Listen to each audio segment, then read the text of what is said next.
Hello everyone, welcome to my YouTube channel CTET coaching centre.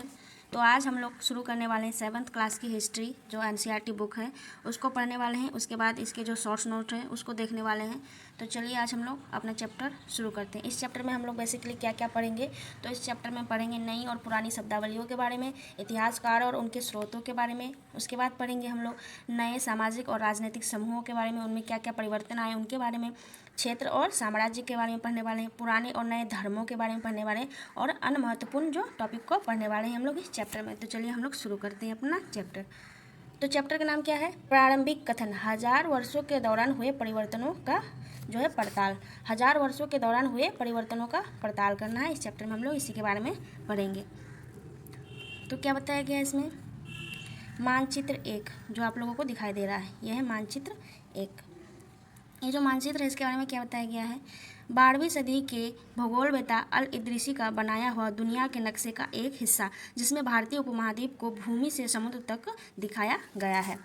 मानचित्र 1 और 2 पर नजर डालिए। मानचित्र 1 अरब भूगोलवेत्ता अल इदरीसी ने 1154 में बनाया था। जहां जो नक्शा दिया गया है वह उसके द्वारा बनाए गए दुनिया के बड़े मानचित्र का एक हिस्सा है और भारतीय उपमहाद्वीप को दर्शाता है। मानचित्र 2 एक फ्रांसीसी मानचित्रकार ने 1720 में बनाया था। दोनों नक्शे एक ही इलाके के हैं मगर उसमें काफ़ी अंतर है। अल इदरीसी के नक्शे में दक्षिण भारत उस जगह है जहां हम आज उत्तर भारत ढूंढेंगे और श्रीलंका का द्वीप ऊपर की तरफ है और अभी क्या है, श्रीलंका द्वीप नीचे की तरफ है। जगहों के नाम अरबी में दिए गए हैं और उनमें कुछ जाने पहचाने नाम भी है जिसे उत्तर प्रदेश कहा जाता है। तो इस चैप्टर में जो है बहुत सारे ऐसे पॉइंट्स हैं जो सीटेट एग्जाम में पूछा भी गया है और पूछे जाने की संभावनाएं भी हैं आगे। तो इस चैप्टर को आप लोग ध्यानपूर्वक देखिएगा, इसमें बहुत ज़्यादा फैक्ट है, तो आप लोग अच्छे से देखिए। पहले चैप्टर पढ़ लीजिए, उसके बाद मैं शॉर्ट नोट्स भी इसका दे दूँगी अपने यूट्यूब चैनल में, तो आप लोग उसको भी देखिएगा। पहले चैप्टर पढ़िएगा फिर जाके शॉर्ट नोट देखिएगा तो ज़्यादा बेनिफिट होगा। उसके बाद उत्तर प्रदेश और का कन्नौज। मानचित्र 2 पहले मानचित्र के बनने के लगभग 600 वर्ष बाद बनाया गया। इस कालावधि में उपमहाद्वीप के बारे में सूचनाएं काफ़ी बदल गई है। यह नक्शा हमें ज़्यादा परिचित लगेगा। उसमें विशेषकर तटीय इलाकों के बारीक ब्यौरे देखकर आश्चर्य होता है। यूरोप के नाविक तथा व्यापारी अपनी समुद्र यात्रा के लिए इस नक्शे का जो है इस्तेमाल किया करते थे। लेकिन अब भीतरी इलाकों पर नज़र डालें, क्या इनमें से उतने ही ब्यौरे हैं जितने समुद्र तट वाले हिस्से में हैं?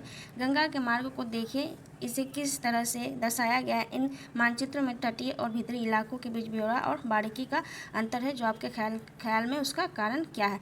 तो ये सब जो है ना क्लास 7th के बच्चों के लिए है। जो क्लास 7th का बच्चा है वो ये सब चीज़ करेगा, देखेगा। आप लोग भी कर सकते हैं, पर हम लोग का एग्ज़ाम का जो समय है 15 दिसंबर को है। हम लोग क्या है कि ज़्यादा से ज़्यादा जो चीज़ें याद रखनी है। मैं वीडियो में ज़्यादा बार इसलिए चीज़ों को दोहराती हूँ कि आप लोग को वीडियो देखते टाइम ही चीज़ें याद हो जाए, इसलिए मैं बार बार बोलती हूँ।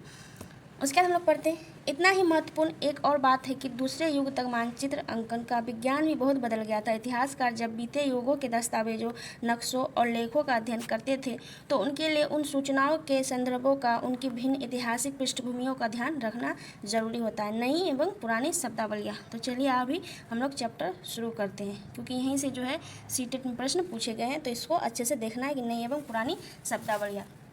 अगर समय के साथ साथ सूचनाओं के संदर्भ बदलते हैं तो भाषा और अर्थों के साथ क्या होता है? ऐतिहासिक अभिलेख कई तरह की भाषाओं में मिलते हैं और ये भाषाएं भी समय के साथ साथ बहुत बदलती है। उदाहरण के लिए मध्य युग की फारसी आधुनिक फारसी भाषा से भिन्न है। यह विभिन्नता जो है सिर्फ व्याकरण और शब्द भंडार में ही नहीं आई है, समय के साथ शब्दों के अर्थ में भी बदलाव आ जाते हैं। उदाहरण के लिए हिंदुस्तान शब्द ही ले लीजिए। आज हम इसे आधुनिक राष्ट्र राज्य भारत के अर्थ में लेते हैं।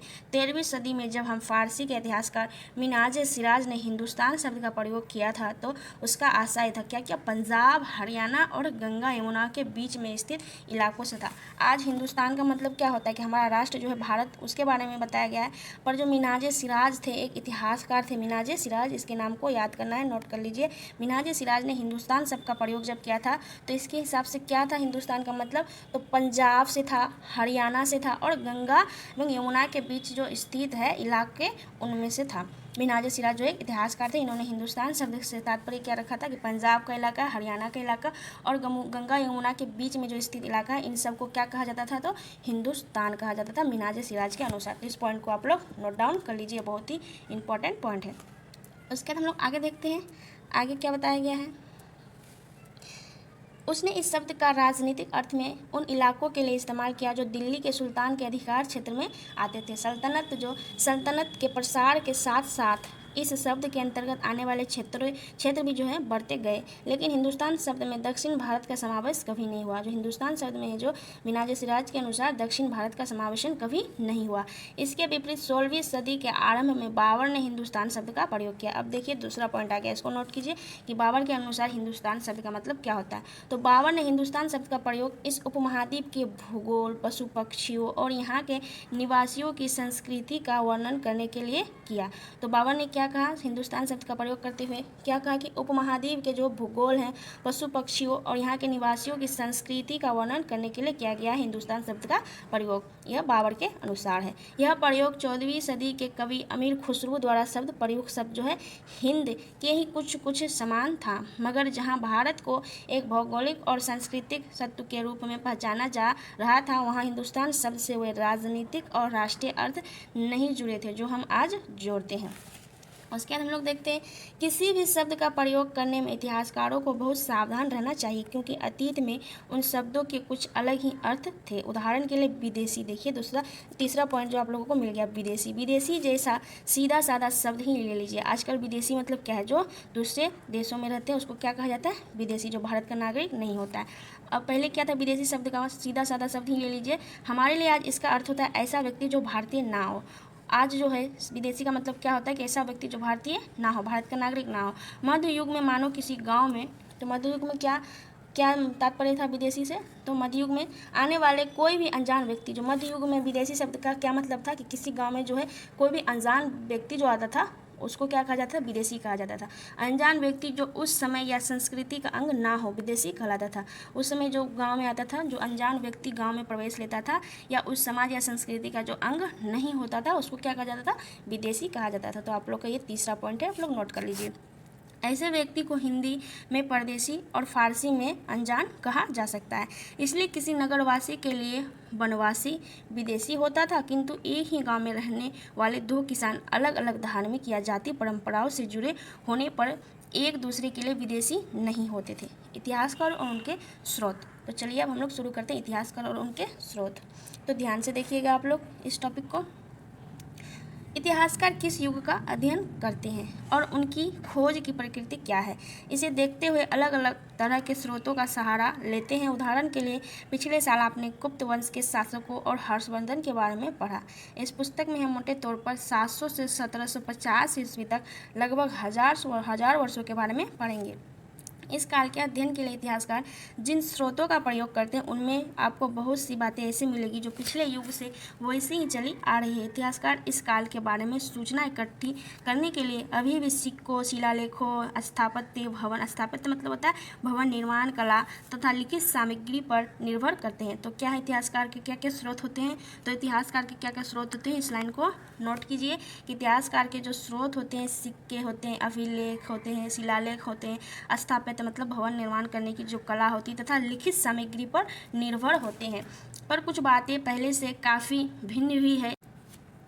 इस युग में प्रमाणिक लिखित सामग्री की संख्या और विविधता आश्चर्यजनक रूप से बढ़ गई। इसके आगे इतिहासकार सूचनाओं के एक दूसरे प्रकार के स्रोतों का इस्तेमाल धीरे धीरे कम करने लगे। इस समय के दौरान कागज क्रमशः सस्ता हो गया और बड़े पैमाने पर उपलब्ध होने लगा। लोग धर्म ग्रंथ, शासकों के वृत्तांत, संतों के लेखन और उपदेश, अर्जियां, अदालतों के दस्तावेज, हिसाब तथा करों के खाते आदि लेखन में इसका प्रयोग करने लगे। इसका कागज का धनी व्यक्ति, शासक, जन, मठ तथा मंदिर पांडुलिपियां एकत्रित किया करते थे। इन पांडुलिपियों को पुस्तकालयों तथा अभिलेखागारों में रखा जाता है। इन पांडुलिपियों तथा दस्तावेजों से इतिहासकारों को बहुत सारी विस्तृत जानकारियाँ मिलती है, मगर साथ ही इनका उपयोग कठिन है। कुछ दिनों में जो है छापे खाने तो नहीं थे, इसलिए लिपिक या नकल नवीस हाथ से ही पांडुलिपियों की प्रतिकृति बनाते थे। उस समय जो था छापे खानी प्रिंटर नहीं था, तो क्या करते थे, तो लिपिक ही या नकल नवीस हाथ से ही पांडुलिपियों की प्रतिकृति मतलब फोटोकॉपी बनाते थे। अगर आपने कभी किसी मित्र के गृह कार्य की नकल उतारी है तो आप जानते होंगे कि यह काम आसान नहीं है। कभी कभी आपको अपने मित्र की लिखावट समझ नहीं आती होगी और और आपको मजबूर होकर अंदाज में ही अंदाज लगाना पड़ता है और क्या लिखा गया है। फलस्वरूप इसके लिखे के मित्र में लिखे हुए कुछ से कुछ छोटे मोटे लेकिन महत्वपूर्ण अंतर आ जाते होंगे। पांडुलिपि की प्रतिलिपि बनाने में भी कुछ यही होता है। पांडुलिपियाँ बनाते हुए लिपिक छोटे मोटे फेर बदल करते चलते थे, कहीं कोई शब्द कहीं कोई वाक्य। सदी दर सदी प्रतिलिपियों का भी प्रतिलिपियाँ बनती रही और अंततः एक ही मूल ग्रंथ की भिन्न भिन्न प्रतिलिपियाँ एक दूसरे से बहुत ही अलग हो गई। इससे जो है बड़े गंभीर समस्याएं उत्पन्न हो गई, क्योंकि आज हमें लेखन की मूल पांडुलिपियाँ शायद ही कहीं मिलती है। हमें बाद में लिपिकों द्वारा बनाई गई प्रतिलिपियों पर ही पूरी तरह निर्भर रहना पड़ता है। इसलिए इस बात का अंदाज लगाने के लिए मूलतः लेखकों ने क्या लिखा था, इतिहासकारों को एक ही ग्रंथ की विभिन्न प्रतिलिपियों का अध्ययन करना पड़ता है।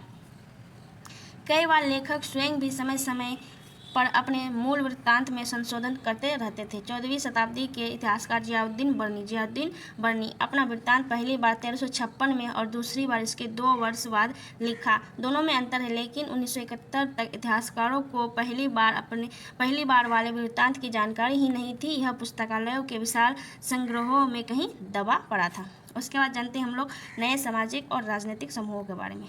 तो इसके बारे में क्या बताया गया, नए सामाजिक और राजनीतिक समूह के बारे में। सन 700 और 750 के बीच के 1000 वर्षों का अध्ययन इतिहासकारों के आगे भारी चुनौती रखता है, मुख्य रूप से इसलिए कि इस पूरे काल में बड़े पैमाने पर और अनेक तरह के परिवर्तन हुए। इस काल में अलग अलग समय पर नई प्रौद्योगिकी की दर्शन होते हैं, जैसे सिंचाई में रहट, कताई में चरखे और युद्ध में अग्निशास्त्रों बारूद वाले हथियार का इस्तेमाल। इस उपमहाद्वीप में नई तरह के खान पान भी आया, आलू, मक्का, मिर्च, चाय और कॉफ़ी। तो क्या क्या नए खान पान आया, तो इसको याद रखिएगा, आलू, मक्का, मिर्च, चाय और कॉफ़ी। ध्यान रहे कि ये तमाम परिवर्तन नई प्रौद्योगिकी और फसलों उन लोगों के साथ आए जो नए विचार भी लेकर आए थे। परिणाम स्वरूप यह काल आर्थिक, राजनीतिक, सामाजिक और सांस्कृतिक परिवर्तनों का भी काल रहा। इस युग में लोगों की गतिशीलता, एक स्थान से दूसरे स्थान पर आना जाना भी बहुत बढ़ गया। अवसर की तलाश में लोगों के झुंड दूर दूर यात्राएं करने लगे। इस महाद्वीप में अपार संपदा और अपना भाग्य गढ़ने के लिए अपार संभावनाएं मौजूद थी। इस काल में जिन समुदायों का महत्व बढ़ा, उनमें से एक समुदाय था राजपूत, जिसका नाम राजपुत्र अर्थात राजा का पुत्र से निकला है। 8वीं से 14वीं सदी के बीच यह आमतौर पर योद्धाओं के उस समय के लिए प्रयुक्त होता था जो क्षत्रिय वर्ण के होने का दावा करते थे। राजपूत शब्द के अंतर्गत केवल राजा और सामंत वर्ग ही नहीं, बल्कि वे सेनापति और सैनिक भी आते थे जो पूरे उपमहाद्वीप में अलग अलग शासकों की सेनाओं में सेवारत थे। कवि और चारण राजपूतों की आचार संहिता, प्रबल पराक्रम और स्वभक्ति का गुणगान करते थे। इस युग में राजनीतिक दृष्टि से महत्व हासिल करने के अवसरों का लाभ मराठा, सिख, जाट, अहोम और कास्टस, मुख्य रूप से लिपिकों और मुंशियों का कार्य करने वाली जाति आदि समूह ने भी उठाया।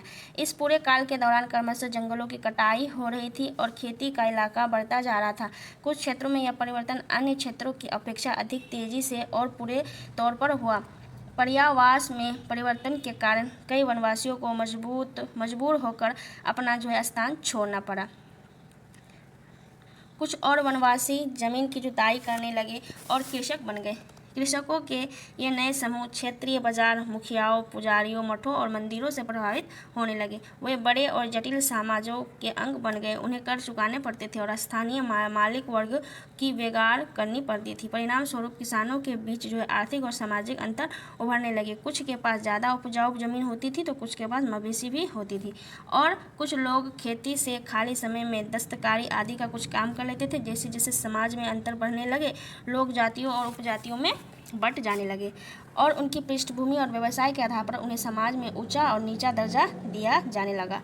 यह दर्जे अस्थायी नहीं होते थे। किसी जाति विशेष के सदस्यों के हाथों में कितनी सत्ता, प्रभाव और संसाधनों का नियंत्रण है, इसके आधार पर उसके दर्जे बदलते रहते थे। एक ही जाति का किसी क्षेत्र में कोई दर्जा हो सकता था और किसी अन्य क्षेत्र में कोई और। तो ये चैप्टर जो है ना पेडागोगी के लिए है, तो इस चैप्टर को अच्छे से पढ़िए। पेडागोगी के क्वेश्चन जो है आपसे सॉल्व हो जाएंगे।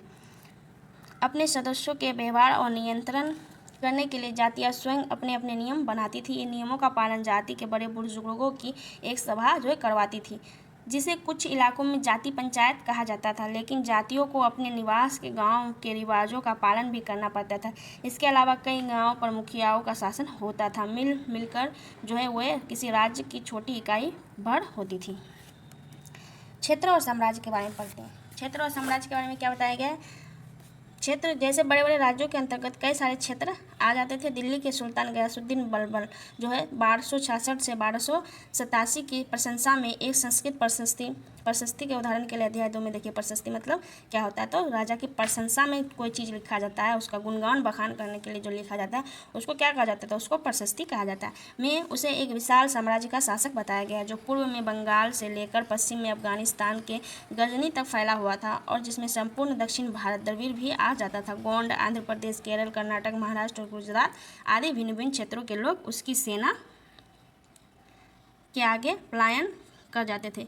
इतिहासकार विजय अभियान के इन दावों को अतियोक्तिपूर्ण मानते थे। साथ ही वे यह समझने की कोशिश भी करते थे कि लोग रहते थे कि शायद लोग इस महाद्वीप में भिन्न भिन्न भागों पर अपने अधिकार का उल्लेख क्यों करते रहते थे। उसके बाद हम लोग पढ़ते हैं सन 700 तक कई क्षेत्रों में अपने अपने भौगोलिक आयाम तय हो चुके थे और उनकी अपनी भाषा तथा सांस्कृतिक विशेषता स्पष्ट हो गई थी। अध्याय 7 में आपको इनके बारे में जानकारी मिलेगी। ये क्षेत्र विशेष शासक राजवंश से जुड़ गए थे। इन राज्यों के बीच काफ़ी टकराहटें चलती रहती थी। कभी कभी चोल, खिलजी, तुगलक और मुगल जैसे राजवंश अपने क्षेत्रों में फैला एक विशाल साम्राज्य भी खड़ा कर लेते थे। ये सभी साम्राज्य समान रूप से स्थिर या सफल नहीं हो पाते थे। 18वीं सदी में मुगल वंश पतन के ढलान पर था। फलस्वरूप क्षेत्रीय विस्तार फिर से उभरने लगे। अध्याय 8 में लेकिन वर्षों से जो सर्व क्षेत्रीय साम्राज्यों का शासन चल रहा था उससे क्षेत्रों की प्रकृति बदल गई थी। उन पर कई छोटे छोटे बड़े राज्यों का शासन चलता रहा था और उन राज्यों की बहुत सी बातें इस उपमहाद्वीप के अधिकतर भाग पर फैले इन क्षेत्रों को विरासत में मिली थी। इस तथ्य का पता हमें उन कई परंपराओं से लगता है जो इन क्षेत्रों में उभरी थी। इन परंपराओं में कुछ एक दूसरे से भिन्न है और कुछ एक समान। ऐसी परंपराएं हमें प्रशासन, अर्थव्यवस्था के प्रबंधन, उच्च सांस्कृतिक तथा भाषा के संदर्भ में मिलती है। सन 700 से 1750 जो है के बीच के 1000 वर्षों में इन विभिन्न क्षेत्रों की प्रकृति एक दूसरे से कटकर अलग अलग नहीं पनपती थी। हालांकि उनके चरित्र की जो अपनी विशेषताएं बनी रहती थी, मगर समन्वय के सर्व क्षेत्रीय ताकतों का प्रभाव भी उन पर पड़ा था। पुराने और नए धर्म के बारे में हम लोग पढ़ेंगे। तो ये चैप्टर जो है पेडागोगी के लिए, सीटेट में पेडागोगी की भी जो वेटेज है बहुत रहती है, तो आप लोग अच्छे से चैप्टर को समझ के पढ़िए, तभी आप लोगों से जो पेडागोगी बनेगा। क्योंकि पेडागोगी को रटने वाली चीज़ नहीं है। आप लोग चैप्टर पढ़िए तभी पेडागोगी जो समझ पाइएगा और बना पाइएगा। पुराने और नए धर्म। इतिहास के जिन 1000 वर्षों की पड़ताल हम कर रहे हैं, इनके दौरान धार्मिक परंपराओं में कई बड़े परिवर्तन आए। दैविक तत्व में लोगों की आस्था कभी कभी बिल्कुल ही वैयक्तिक स्तर पर होती थी, मगर आमतौर पर इस आस्था का स्वरूप सामूहिक होता था। किसी दैविक तत्व में सामूहिक आस्था यानी धर्म प्राय स्थानीय समुदायों के सामाजिक और आर्थिक संगठन से संबंधित होती है। जैसे जैसे इन समुदायों का सामाजिक संसार बदल गया, वैसे ही इनकी आस्थाओं में परिवर्तन आता गया। आज हम जिसे हिंदू धर्म कहते हैं, उनमें भी इसी युग में महत्वपूर्ण बदलाव आए। इन परिवर्तनों से कुछ नए देवी देवताओं की पूजा, राजाओं द्वारा मंदिरों का निर्माण और समाज में जो है पुरोहितों के रूप में ब्राह्मण का बढ़ता महत्व तथा बढ़ती सत्ता आदि दिखाई देने लगी। संस्कृत ग्रंथों का ज्ञान के कारण समाज में ब्राह्मणों का बड़ा आदर होता था। इसके संरक्षक थे नए नए शासक जो स्वयं प्रतिष्ठा की चाह में थे। इन संरक्षणों का समर्थन होने के कारण समाज में इनका जो है दबदबा और बढ़ गया। इस युग में एक महत्वपूर्ण भक्ति की अवधारणा के रूप में आया। इससे ईश्वर की कल्पना एक ऐसी प्रेमल इष्ट देवी देवताओं के रूप में की गई जो है जिसकी पुजारियों की विशद कर्मकांड के बिना ही भक्त स्वयं पहुंच सके।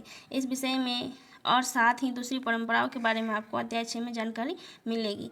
यही वह युग था जिसमें इस महाद्वीप में नए नए धर्मों का भी आगमन हुआ। कुरान शरीफ का संदेश भारत में पहले जो 7वीं शताब्दी में व्यापारियों और अप्रवासियों के जरिए पहुंचा। मुसलमान कुरान शरीफ को अपना धर्म ग्रंथ मानते थे। ईश्वर केवल एक ईश्वर अल्लाह की सत्ता को स्वीकार करते थे, जिसे प्रेम, करुणा और उदारता अपने में आस्था रखने वाले हर व्यक्ति को गले लगाता, चाहे उस व्यक्ति की सामाजिक पृष्ठभूमि कुछ भी रही हो। कई शासक और इसके विद्वान धर्मशास्त्रियों और न्यायशास्त्रियों अर्थात उलेमा को संरक्षण देते हुए हिंदू धर्म के ही भारत इस्लाम में अनुयायी भी अपने धर्म की अलग अलग तरह से व्याख्या करते थे। मुसलमानों में कुछ शिया थे तो पैगंबर साहब के दामाद अली को मुसलमानों का विधि समस्त नेता मानते थे और कुछ सुन्नी जो खलीफाओं के प्रभुत्व को स्वीकार करते थे। इस्लाम के आरंभिक दौर में इस धर्म का नेतृत्व करने वाले खलीफा कहलाते थे और इसके आगे भी इनकी परंपरा चलती थी। इस्लामी न्याय सिद्धांत विशेषकर भारत में हनफी और शफी ऐसे सिद्धांत हैं कि विभिन्न परंपराओं में भी कई महत्वपूर्ण अंतर रहे हैं। ऐसे ही धर्म सिद्धांतों तथा रहस्यवादी विचारों को लेकर विभिन्नताएं देखने को मिलती है। समय और इतिहासकार के कालखंडों के बारे में अब हम लोग देखेंगे। इतिहासकार समय को केवल घड़ी या कैलेंडर की तरह नहीं देखते, यानी कि केवल घंटे, दिन या वर्षों में बीतने के रूप में ही नहीं देखते। उनका नजरिया यह है कि समय सामाजिक और आर्थिक संगठन में आने वाले परिवर्तनों को झलकता है। यह दिखलाता है कि विचारों और विश्वासों में कितनी स्थायित्व रहा है और कितना परिवर्तन आया है। यदि अतीत को समान विशेषता रखने वाले कुछ बड़े बड़े हिस्सों, युगों या कालों में बांट दिया जाए तो समय का अध्ययन कुछ आसान हो जाता है। 19वीं सदी के मध्य में अंग्रेज इतिहासकारों ने भारत के इतिहास को 3 युग में बता, तो क्या क्या था? हिंदू, मुस्लिम, ब्रिटिश। तो इसको याद रखना है कि कौन कौन से 3 युग में जो है अंग्रेज इतिहासकार ने इतिहास को बांटा है। तो हिंदू, मुस्लिम और ब्रिटिश। यह विभाजन इस विचार पर आधारित था कि शासक को धर्म की एकमात्र महत्वपूर्ण ऐतिहासिक परिवर्तन होता है और अर्थव्यवस्था, समाज और संस्कृति में और कोई भी महत्वपूर्ण बदलाव नहीं आता है। इस दृष्टिकोण में इस उपमहाद्वीप की अपार विविधता की भी उपेक्षा हो जाती थी।